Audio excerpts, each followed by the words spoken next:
nga naman itong si Leon at si Tiger may kasama ng pusa dito sa farm nila ngayon. Wow! For today, labas muna si Mother kasi nga may kailangan siyang bilhin ngayong araw. Lumabas talaga siya dito sa may pinakabayan kasi nga dito lang siya makakabili nung kailangan niya. Bale, pumunta nga siya sa isa sa mga malls dito at grabe naman si Mother. Saka talaga nag-mall nung nakauwi na kami. Nung nandun kami sa Mindoro, never kami nakapag-mall doon. Nakaka-lurky kasi mukhang maganda yung mall dito. Tapos ang laki-laki rin talaga niya. Anyway, si Mother nga dito siya dumiretso sa bilihan ng mga phone. Tapos namili na nga siya dito sa mga keypad. Bale, ito nga yung available guys na keypad ngayon. Tapos ayan, meron din siyang color pink. Alam ko, nagtataka kayo kung para kanino tong keypad na phone na to. Pero abangan nyo na lang nga mamaya kung kanino ibibigay ni Mother to. Anyways, ayan, tinatry rin nga ni ate lahat. At nung okay na, syempre, binili na rin ni Mother yan. At sinamahan na rin nga niya ng SIM. Ito lang rin naman talaga yung pakay niya dito. Pero ayan, talagang napatingin siya dito sa mga laruan. Kasi nga dito sa Batangas, tuwing magkakasama kami, madalas nakakapag-arcade din talaga kami. Since tuwan-tuwa rin kami sa mga ganito. At kahit nga nung bata kami, mahilig talaga si Mother sa ganito. Lalo na nga dito sa hinuhulog-hulugan ng piso. Pero syempre, hindi na rin naman si Mother dumiretso dyan at nagtingin-tingin lang rin naman siya. Kumbaga, hindi na siya naglaro, nag-window shopping lang.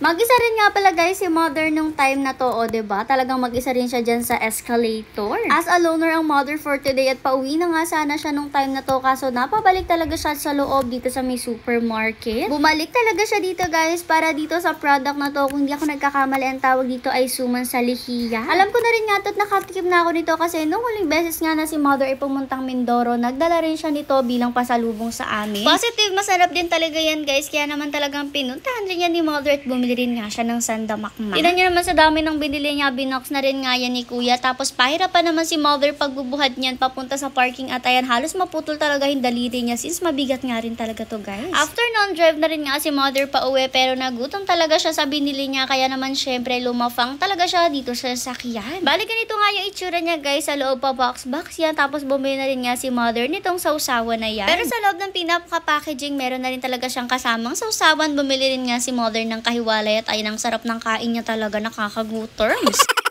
Nung malapit na nga siya kina inay, eto nga talagang may kasalubong pa siyang tricycle. Puti na lang nga mabait si Kuya at tumabi muna siya dyan sa Gedli para nga makadaan si Mother. Paano ba naman kasi dahil palayan nga to, syempre isang sasakyan lang talaga yung kasya sa kalsada. Bago siya makarating sa mga inay, tinigilan niya nga muna ang bahay ng mga kapatid niya, ng mga tito at tita ko. Tapos binigyan niya ng mga suman sa lihiya. Bale, dalawang bahay rin nga yung natigilan niya at nabigyan niya. O diba parang Santa Claus minsan si Mother. Pero ganyan talaga kasi guys dito sa Mindoro, nagbibigayan talaga sila. Basta meron ng kapitbahay, asahan mo mabibigyan ka rin. Pagdating naman dito kina inay, sinalubong na nga siya agad nitong si Doggy at pati nga itong suman sa lihiya, pinasalubong din ni Mother dito kay Doggy.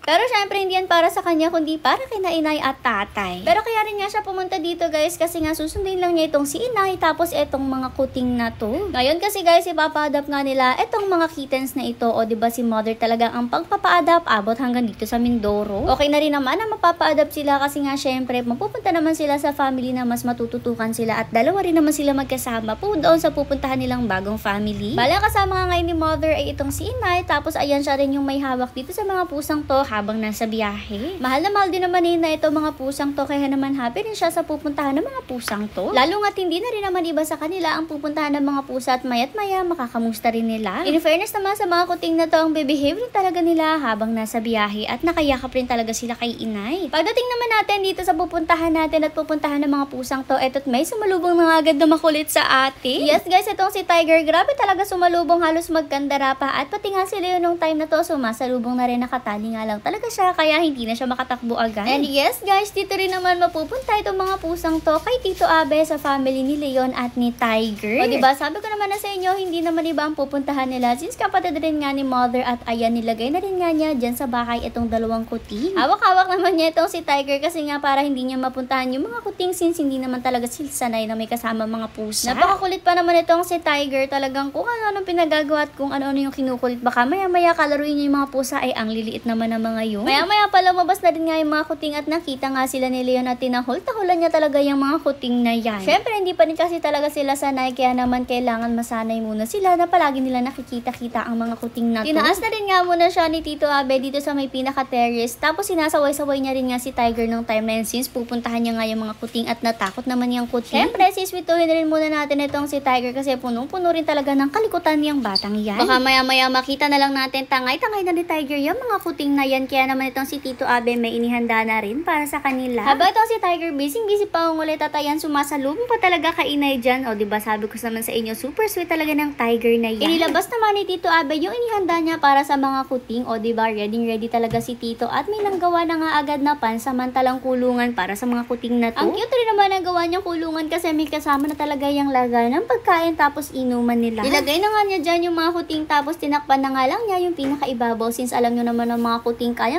nilang akyatin lahat. Dito na nga muna sila pansamantala para safe sila mula sa mga makukulit kasi nga syempre first time pa lang nila makakita ng mga pusa na kasama nila sa bahay. Pero pag nasanay naman sila, sigurado naman na magiging friends at barkada na rin nila itong dalawa. Labas na rin nga ni Mother yung binili niyang phone at eto nga ay para sa kasama ni Tito Abe dito sa bahay. Sis, wala nga daw siya magamit ng phone pang communicate kay Tito Abe kapag umaalis-alis siya. Siya nga kasi yung tumutulong dito pag-aalaga kay Leon, kay Tiger at sa buong farm kapag nawala si Tito Abe. Tapos kailangan rin syempre may way of communication sila. Ikipad the phone rin naman daw talaga yung hiling niya para nga syempre mas madali ring makakontak. At ayan nga ngayon may magagamit na siya para makontak si Tito Abe